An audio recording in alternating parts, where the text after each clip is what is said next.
Ipinagluluksa na Anjo Iliana ang pagpanaw ng Queen of Philippine Cinema na si Gloria Romero na pumanaw sa edad na 91 noong January 25. Matagal na nagkasama ang dalawa sa sitcom ng ABS-CBN, ang Palibhasa Lalaki, kaya nakasanayan ni Anjo na tawagin na Inay Minerva ang nare-respeto na Philippine entertainment icon.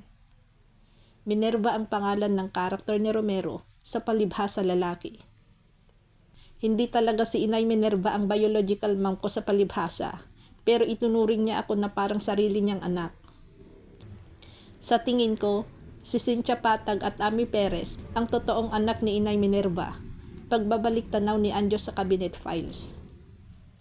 Capital P for professional talaga si Tita Glo. Bukod sa pagiging sweet at magalang sa lahat, maswerte kami na nakatrabaho namin ang isang icon. Natutunan namin kung paano maging profesional na artista. Kahit sweet, papagalitan niya kami, pero not to the point na magagalit. Hindi siya nagagalit. Tulad ng isang tunay na ina, tinuturuan niya tayo ng asal, profesionalismo at pasasalamat. Ganoon din siguro noong panahon ng Sampaguita, lahat ay profesional. Palibhasa was a wild bunch of careless actors, then as in anything goes the boys only. Lahat ng masasamang gawin namin ay titigil kapag dumating na si Inay Minerva sa set. Parang sa school, andyan ang principal, huwag kayong magulo, pagagalitan tayo, ang natatawan na kwento ni Anjo. Itinuturing na malaking kawalan sa industriya at sa lahat ng mga nagmamahal kay Romero ang pagpanaw nito. She is a big loss for us, but lucky for those who work with her, kasi alam nila at naranasan na nila yung mga sinasabi ko. Ganyan ko naalala si Inay Minerva. Isa din sa nagdadalamhati ang star for all seasons na si Vilma Santos. Marami ring mga proyektong pinagsamahan sina Gloria at Vilma, katulad ng Iginuhit ng Tadhana at Kapag Langit ang Humatol.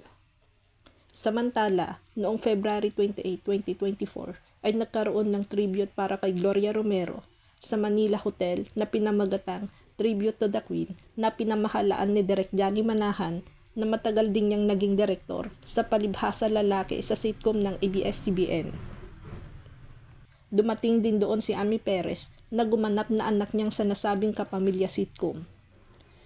Ang burol ng veteranang aktres ay sa Arlington Memorial Chapel, Hall A, Araneta Avenue, Quezon City, simula kahapon January 26, pero ang unang gabi ay exclusive lamang para sa pamilya at mga kaibigan. Magpapatuloy ang burol ng January 27 at 28 at pwedeng makabisita ang mga tagahanga ni Gloria dahil mula 9 ng umaga hanggang 1:00 ng hapon ay may public viewing. Ang 1 p.m. onwards naman ay para sa family and friends at 5:00 ng hapon ay novena at mas naman ng 6:00.